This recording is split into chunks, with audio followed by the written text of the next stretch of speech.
Okay, greetings everyone, and thanks for joining our division seminar series. Today we have Dr. Dongmin Kim, who will be speaking to us about the roles of Atlantic Niño, Niña in seasonal Atlantic tropical cyclone activity.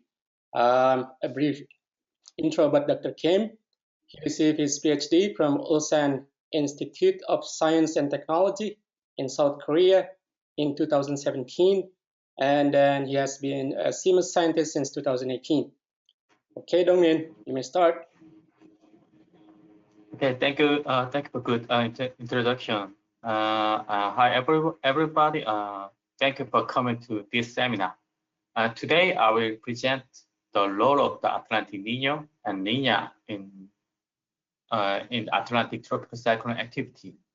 So this study has collaborated with Sangi, Osme, and Greg, and Kai-Hong at CPC. Atlantic tropical cyclone causes severe damage to properties and human lives over the US due to heavy rainfall and storm surge and wind gust. For example, Hurricane Ida induced flooding in New York and power outage over the Louisiana and killed at least 60 people over the US. So prediction scale of the Atlantic TC is very important. So to improve the Atlantic TC forecast, previous study have discovered that a variety of the climate modes affect the Atlantic hurricane activity, such as ENSO and Atlantic Meridional Mode and West African monsoon and African easterly wave, and also Atlantic whirlpool variation.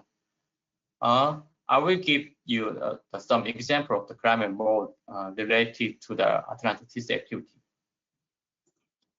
So one of the major modulator of the Atlantic TC is ENSO. As shown in this figure, this color indicate the track density during the El Nino and La Nina. So during the El Nino, the warm tropical Pacific SST decreased the tropical cyclone over this North Atlantic. In contrast, during the La Nina, the cold tropical Pacific SST increased the Atlantic TC. And climate mode originated from the Africa also affect the Atlantic TC activity. For example, this wet condition over the West African monsoon region produced this favorable condition for the generating Atlantic easterly jet. So the increased African easterly jet lead to increased TC genesis over the Atlantic main developed region. So in the Atlantic, there are two dominant interannual variation. One is the Atlantic Meridional Mode, and the other one is the Atlantic Zonal Mode, as known as the Atlantic Niño. So the positive AMM, Atlantic Meridional Mode, is defined by this warm SST and a low-level westerly wind anomaly over the entire tropical Atlantic. So the positive AMM produced the warm SST of this Atlantic MDR, which in turn generate the more frequent and intense hurricane over the Atlantic. In contrast, negative AMM produced this colder SST anomaly over the Atlantic MDR, and it also makes a weakened pure hurricane over the Atlantic. So also the formation of the hurricane is increased over this eastern coast of the US compared to this during the positive AMM. But however, this Atlantic Meridional Mode usually sticks in boreal spring and dissipates before the Atlantic hurricane season. And also El Nino is also typically developing phase in the Atlantic hurricane season. So the Atlantic Niño, which is the other dominant mode in the tropical Atlantic, is usually hit in the boreal summer. So this figure is a time zonal evolution of the tropical Atlantic SST anomaly. The y-axis is time and x-axis is the longitude.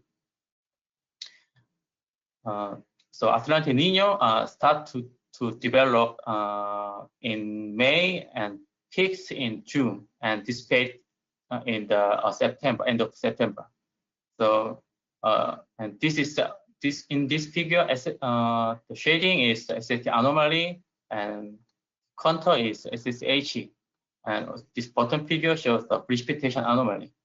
So during the Atlantic Niño, this warm SST over the tropical eastern Atlantic enhanced this Atlantic ITCG, which in turn produced this low level or westerly wind anomaly and upper level divergence. So this atmospheric circulation associated with the Atlantic Niño can affect the Atlantic tropical cyclone activity. So I will check some example. So this figure show the Atlantic this figure shows the SST anomaly in the shading color and direct TC track in the black line. So in 2016, as your Atlantic Niño year, so there are many TC generate over the main developed region. In contrast, in 1992, as your Atlantic Niña year, a few Atlantic TC occurred in the main developed region, and this is the number of TC over this MDR, such as marked in this red box here during the Atlantic Niño and Atlantic Niña, respectively. So as shown in this figure, during the Atlantic Niño, Atlantic TC over the MDR increased. In contrast to during the Atlantic Niña, the Atlantic TC over the MDR decreased. So from these two examples and two figures, we can assume that the Atlantic Niño and Niña has a possibility to modulate the Atlantic TC activity. Therefore, the purpose of this study is to investigate some physical mechanism for the Atlantic TC activity associated with the Atlantic Niño and Atlantic Niña. And in this study, I used the head-eye SST and NCL1 reanalysis data to analyze the TC environment condition and ENSO and Atlantic Niño and Niña. And IV track data is used to analyze Atlantic TC activity. And in the tropical Atlantic TC analysis, we exclude the tropical depression case, which is the maximum wind speed is less than 34 knots. And also Atlantic Niño and Niña is calculated by the overall less than the 1 standard deviation of the 3-month learning mean of the SST over the ATL3 region. And El Niño ENSO is also same as the Atlantic Niño, but for the Niño 3.4 region. And to explore the African easterly waves, we use the eddy kinetic energy. So this eddy kinetic energy is filtered by the wave number frequency, which is set to the 6 and 10 days for the period, and 10 to 40 for the wave number. It is approximately 1,000 to 4,000 kilometer wavelengths. And total period of the analysis is 1948 to 2018. And we only focus on the hurricane season such as JJA, SON, and we all our data and variable are detrended to avoid the influence of the anthropogenic warming. Sorry, to explore the influence of the Atlantic Niño and Niña on the Atlantic TC, we composite the Atlantic TC genesis and track density during the Atlantic Niño and Atlantic Niña. So in this figure, the shading indicates the TC genesis, and this black contour line indicates the track density, and also this red and blue contour line a positive and negative SST anomaly.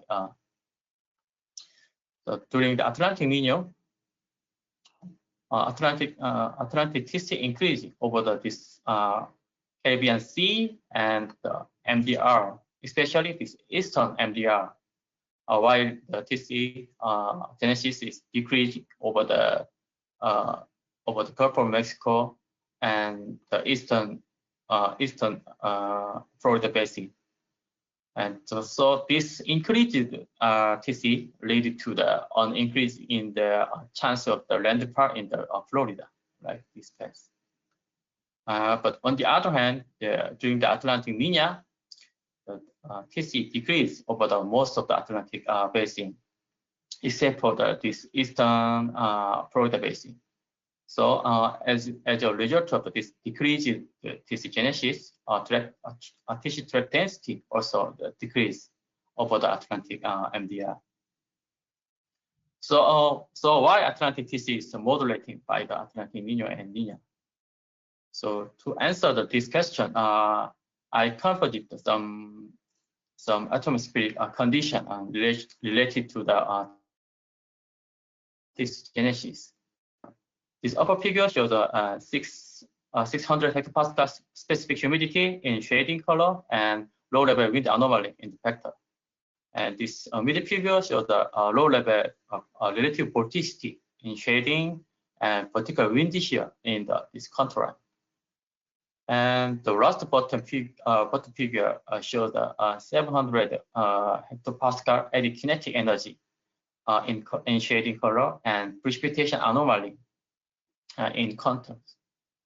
So, during the Atlantic Niño, this enhanced Atlantic ITCG produced this low level of western wind anomaly, which in turn increased this low level relative vorticity over this eastern tropical Atlantic, and also this low level convergence and upper level divergence over the Atlantic MDR led to decrease vertical wind shear between the 850 hectopascal to and 200 hectopascal over this western tropical Pacific. And additionally, during the Atlantic Niño, this enhanced Atlantic ITCD increased the western Sahara rainfall and reinforced the 700 hectopascal African easterly wave, which is one of the key factors in generating the Atlantic TC. But on the other hand, during the Atlantic Niña, these environmental parameter for the TC genesis are nearly opposite to those during the Atlantic Niño. So there is a more decreasing low-level vorticity and increasing vertical wind shear, and decreasing the middle-level humidity over the Atlantic MDR. And also, Africa easterly wave component is negative anomaly.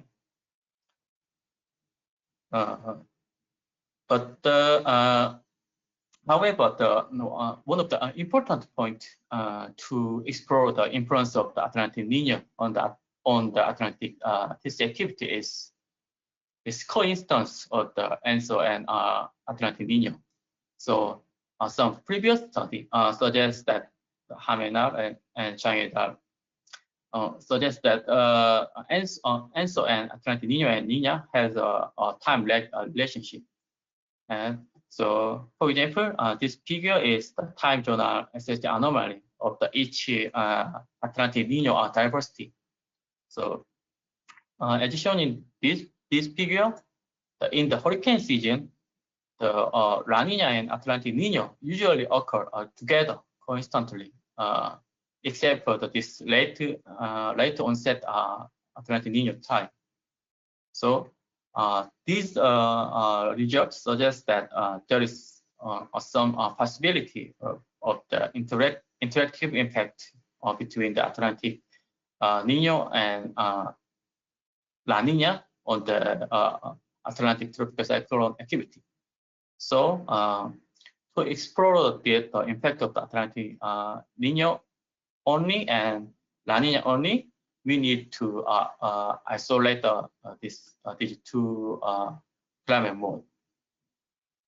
So to isolate the ENSO and Atlantic Niño, we use the partial regression analysis. So in this figure, the shading color indicate the TC genesis, and this black contour indicate the TC track density. For the Atlantic Niño case, and this is a La Nina case, and the last one is just some of these two figures. So in bottom figure, shading is shading indicate the relative vorticity, and contour indicate the vertical wind shear. So look at this figure. So Atlantic Niño lead to increase the TC over this eastern Atlantic MDR due to the strong positive relative vorticity over the East Atlantic MDR. And so the increased TC formed over this eastern Atlantic MDR lead to increase the travel along the Caribbean Sea and South Florida. On the other hand, this La Nina lead to decrease the vertical wind shear and increase the relative vorticity over this Atlantic warmful region, which in turn increase the Atlantic TC and the chance of the land part along the south and southeast US. And but under both Atlantic Niño and La Nina condition, TC genesis is largely increased over the entire Atlantic MDR, and a chance of the land part is in the US. So this atmospheric condition are largely constant with this TC genesis and track density in this upper figure.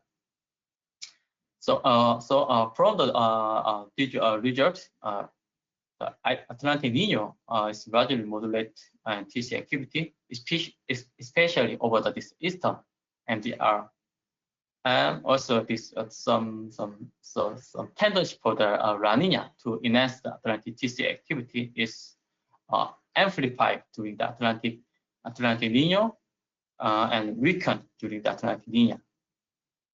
So to summarize, I will show you this schematic figure. So this under a La Nina condition, this Atlantic Niño enhanced this low-level westerly wind and relative vorticity over this tropical Atlantic, and also it decreased the vertical wind shear, which in turn increased the Atlantic TC activity. So it means that the Atlantic Niño intensified the La Nina and Atlantic TC relationship. But in contrast, Atlantic Niña suppressed this TC, this low-level wind shear anomaly and this low-level relative vorticity. So this Atlantic Niño suppressed this TC environmental condition over this eastern MDR. So it weakened the La Nina and Atlantic tropical cyclone relationship. To convince our hypothesis and observational-based results, we integrate the AGCM experiments, which are prescribed by the Atlantic Niño and La Niña, and also both SST anomaly derived from the head-eye SST. The total integration period is 25 years for each experiment, and we analyze only the last 20 years. And all data are derived from the AOML. So this is the result. So in the model, actually tropical cyclone is not diagnostic in the model. So we only explore the TC environmental variables such as particle wind shear and low-level relative vorticity and other things. So Atlantic this Atlantic Niño experiment show the enhanced Atlantic ITCG and westerly low-level wind, westerly low-level wind anomaly, and also relative increase the relative vorticity and decreasing the particle wind shear. And in the Niña experiment, low-level western wind anomaly are enhanced and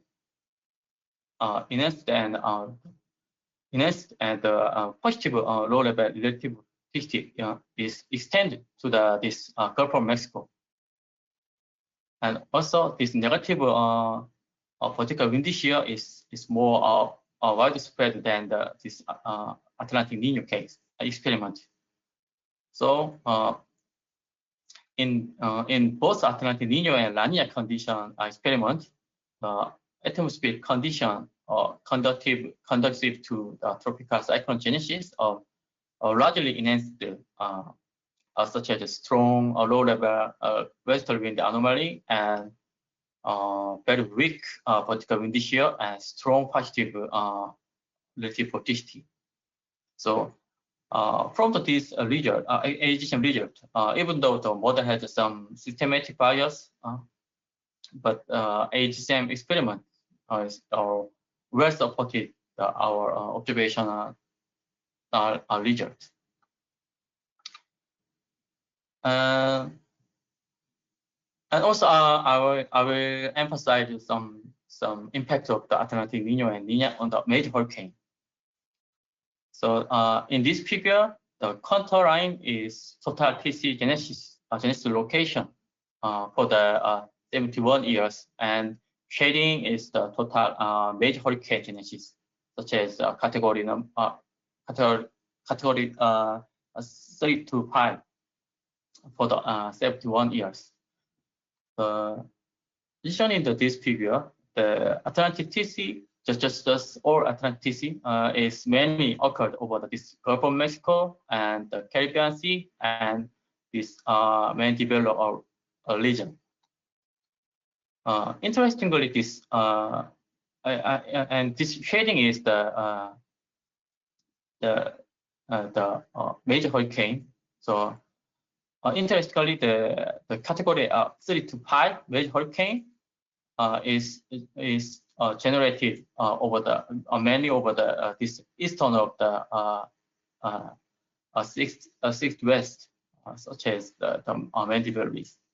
So because of the, I think this is because of the by more traveling pathway to provide more moisture and heat for developing the major hurricane.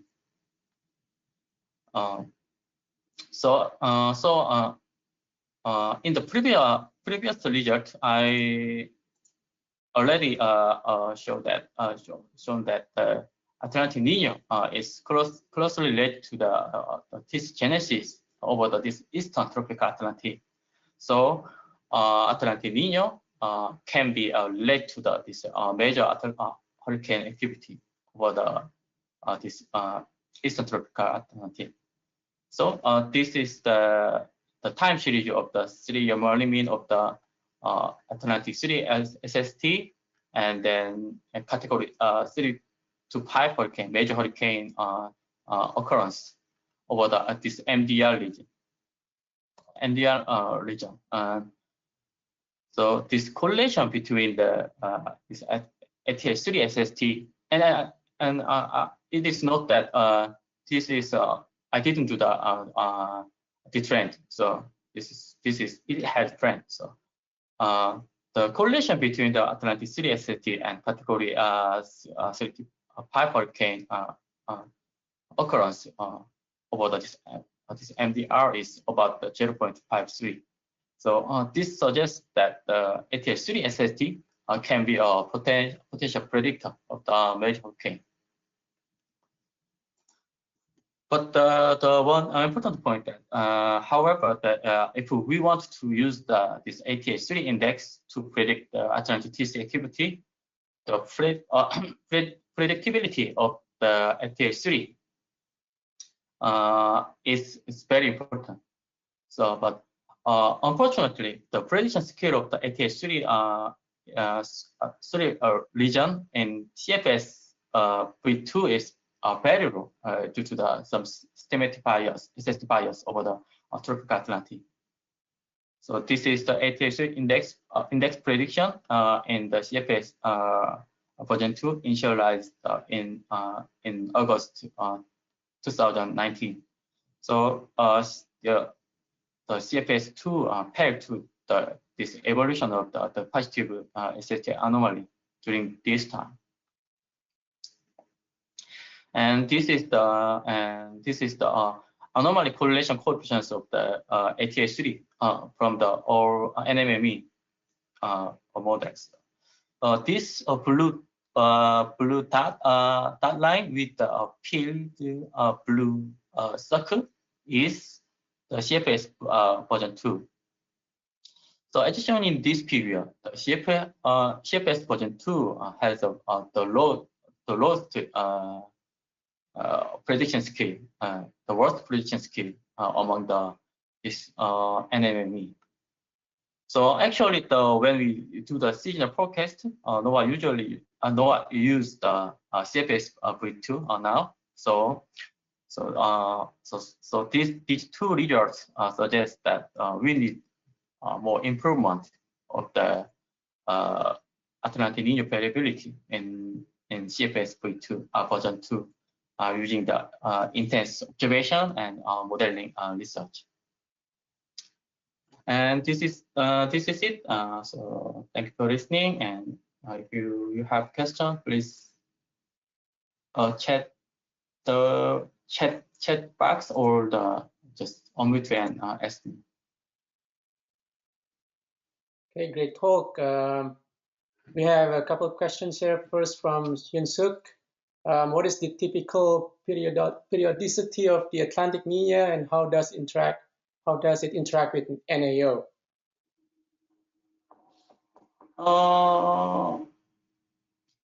The typical periodicity is, I think, 2 and 3 years, but I don't have an idea some interaction between the NAO and Atlantic Niño and Niña. Yeah. But it would be possible, though, right? You know, if Niña, Atlantic Niño is 2 to 3 years, and then NAO say about 10 years, it might have possibly, residence year 2 as well. And then the second question, I missed the first part. What is the delta SST for Niño, Atlantic Niño? Delta SST is some, you mean the standard deviation? Yeah, index. Index. So it is in the observation is 0.3. So it is 0.3 degree in my calculation. So it is relatively lower than weaker than the answer. Yeah. Okay. Can you go back the slide? Let me see. Showing that the a large circulation between Eastern Pacific Atlantic. Here? The diagram, Diagram. Okay. not this one. Yeah, this one, yes. Yeah, yeah. Okay, so I wonder you have checked the size of a subtropical gyre in Atlantic for case A versus B. No, I didn't do that. You mean can you click on one more time? Yeah. And one more time. Yes, here you go. This is particular wind. So this is okay. How can I say? This is the work circulation. Oh, the walk. Yeah. Yes. Okay. Okay. So if it is, then they might have also different size for the subtropical gyre. Yeah. So High compared to pressure system. case.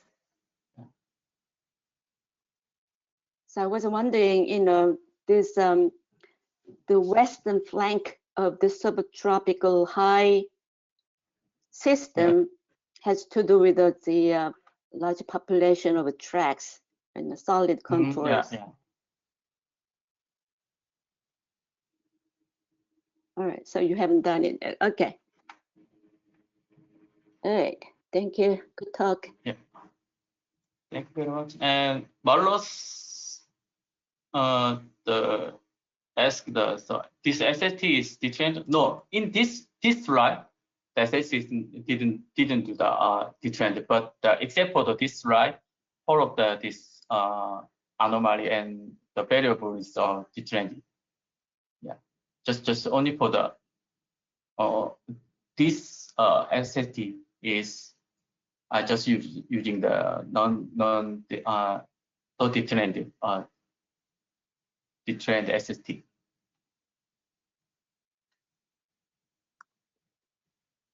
And Stanley, go ahead. Yeah, Stan, could you give me some comments? Okay, I have to unmute here. Thank you. So very, very interesting. Can't possibly absorb it all. So I'm going to look over it. Maybe you can send me the slides and I'll look over it, discuss it with you. But I was really thrilled you did some partial correlations, partial regressions. When you started to talk, that's immediately what I was going to comment on, and you went and did that. I think that's what we did in our 96 paper, which is a fantastic, simple, but powerful tool. One comment on graphics, it really helps to put in the boundaries of the MDR on all the slides, because that way it draws people attention immediately to that key area. Can you go back to the slides where you had the tropical cyclone activity and you had solid dots and pluses? Solid dots and pluses, it was earlier.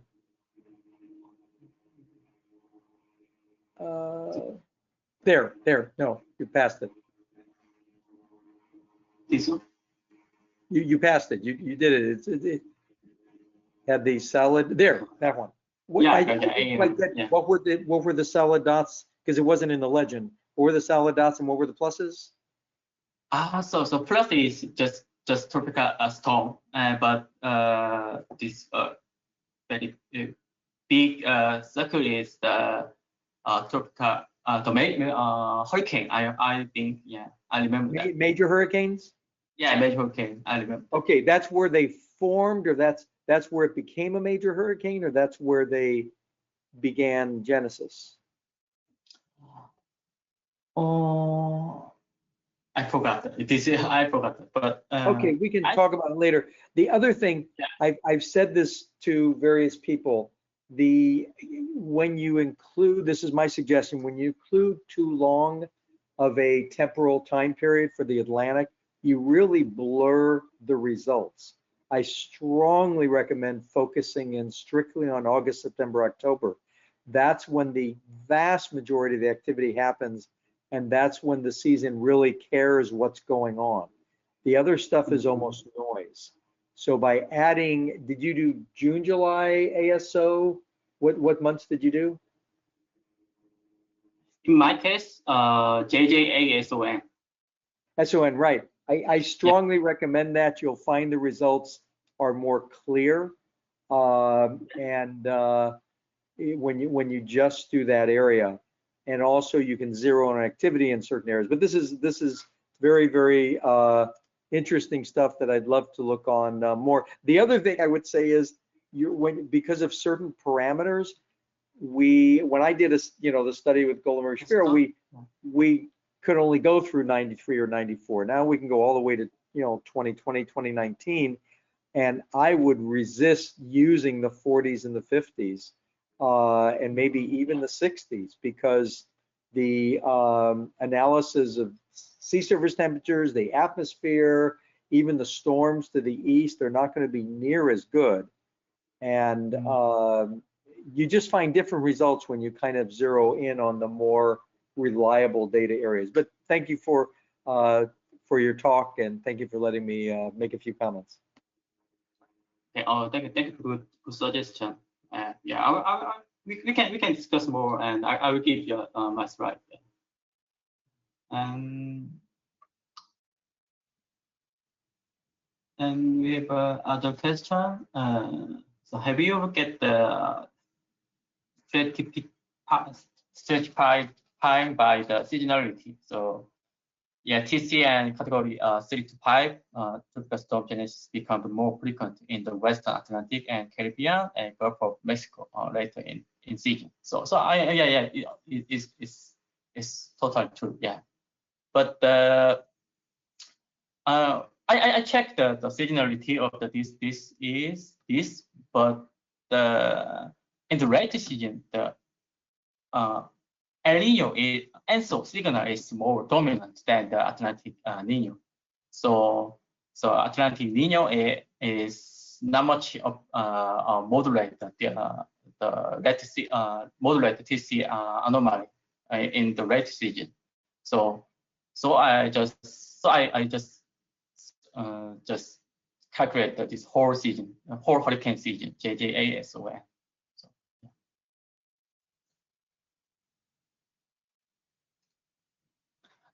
Yeah.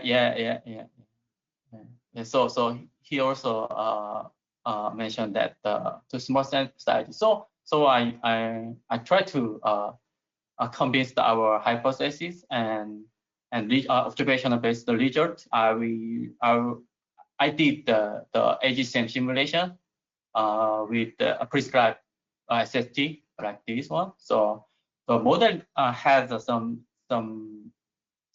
systematic bias, but the overall the result AGCM result is supporting our hypothesis and observational based observational result.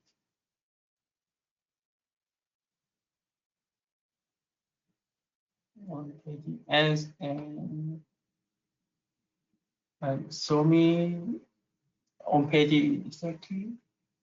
You show the La Niña and on page 30. You show the La Niña and Atlantic Niña. So how many cases? Oh yeah, this is a great question. Actually, it has in the observation, it has 3 years. Yeah, there are a few cases, but in this A case, under the Atlantic Niña and Atlantic Niño, there has over the 12 case, 12 years. Yeah, in this bottom figure, there a few cases appeared in historical record. Yeah. Actually, the Atlantic Niño is induced this La Niña case, and also La Niña also induced this Atlantic Niño. So this is easy to appear, but in this Atlantic Niña and Atlantic Niña, La Niña and Atlantic Niña case is very rarely occur.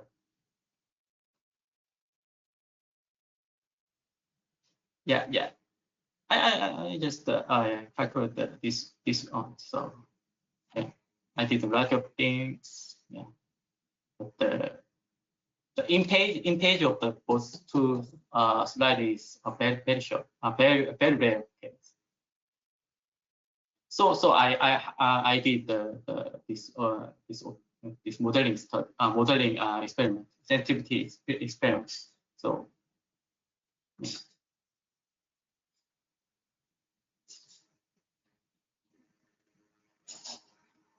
Any other questions?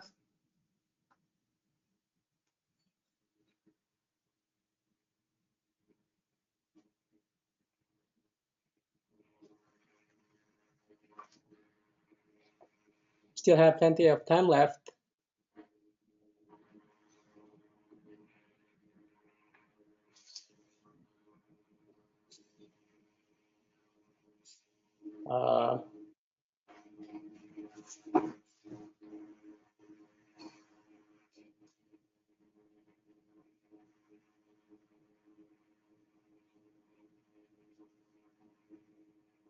And I think this study is a great kick-off study to collaborate with this HID and PhD. So we are